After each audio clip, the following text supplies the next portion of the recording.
building housing, even affordable housing, has become more difficult with the economic crisis that our country has faced. Clearly there's been cutbacks across the board, in the public side, the foundations. What that's meant is that Phipps Houses has to commit more of its resources in advance of starting a project. We have to work that much harder to sustain the funding levels that we've had in a context where the need is even greater than ever before.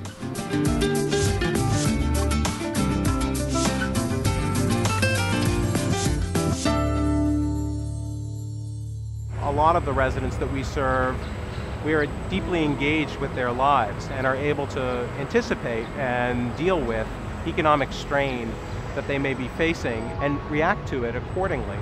The Financial Empowerment Center is a community-based service that helps any and all individuals, but specifically Bronx residents, with all aspects of their personal finances. Many people in poor communities are not connected to the major financial institutions, and so the idea was to become more connected to the financial institutions in our society. As the Financial Empowerment Center was getting off the ground, the economic crisis occurred.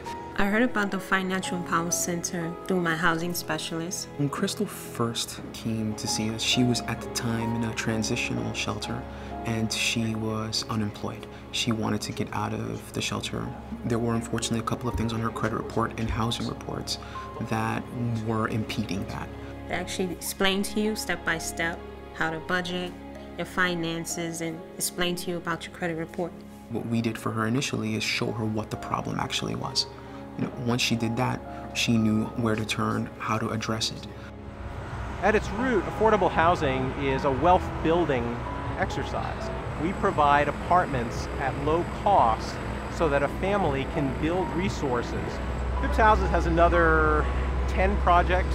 We have 7 in construction right now and another 10 projects down the road comprising another 1,200 affordable apartments. We've been able, through experience, through formal assessment, to understand concretely what some of the real practical skills people need to get ahead. For instance, people need formal education.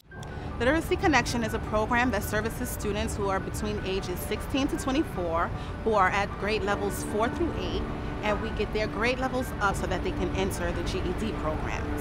What we try to do is engage the students who are falling in between the cracks. I felt like I was kind of like a little lost. I didn't feel like school was a thing for me. It's an intensive environment, it's small, it's very supported, it has a case management component to it. We do field trips, extracurricular activities, and workshops that try to gear them towards real life situations and how to handle them. They should never give up and feel like their former school is the end all. They can actually try again and start over.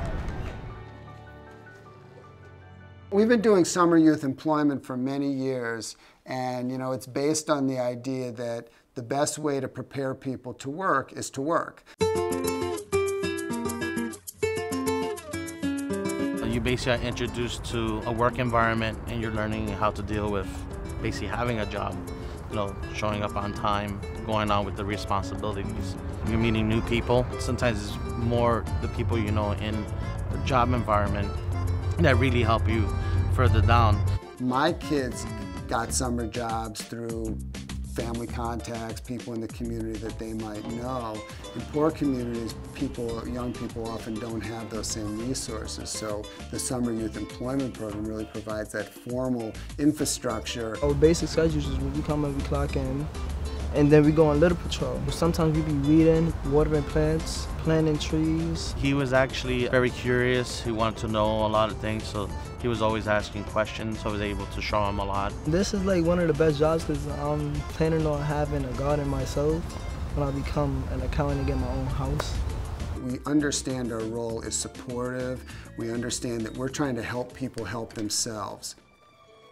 Well, the New York City Justice Corps is a program to help stop recidivism, trying to get the youth that's in the community to stop going back and forth in the criminal justice system. It's a 6-month program where they go through a series of different phases, and the key ingredients are restorative justice, where they're giving back to their communities, and service learning, where they're learning the value of doing community service.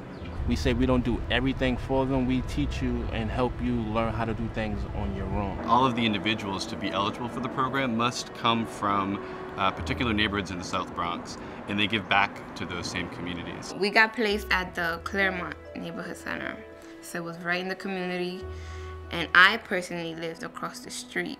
When Giovanna first came through the doors, she seemed to be isolated.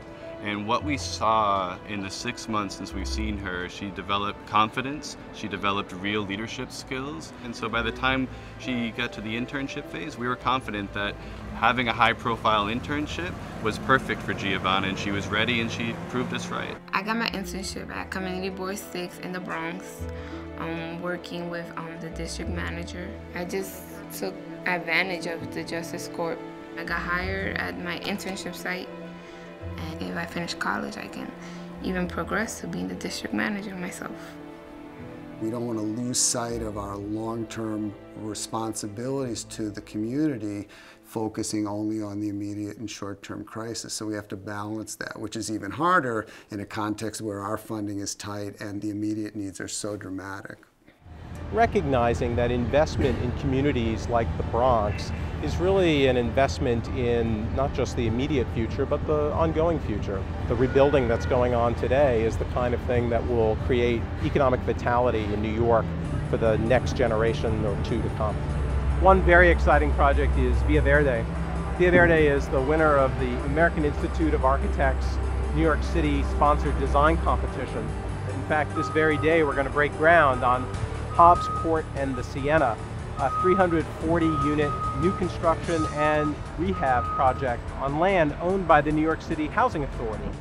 We were given $26 million in stimulus money for this project. The shovel is going in the ground almost immediately. Today, I am pleased to announce that we are the very first municipality in the country to put this funding into action. They epitomize the mission of HPD, which is to help ensure that New York City is a more affordable city and a place where families of all income levels have a safe and quality place to live.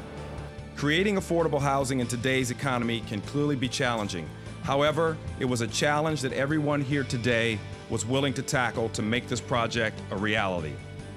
One of the things that marks Phipps Houses is a commitment to the long-term affordability, long-term maintenance of housing in good conditions. So many of our staff and volunteers grew up in Phipps communities, were residents of Phipps housing, and that gives us a long view of change in the community so that we see that, you can't fix everything overnight, but that people that are committed to the community over the long haul can really make a change.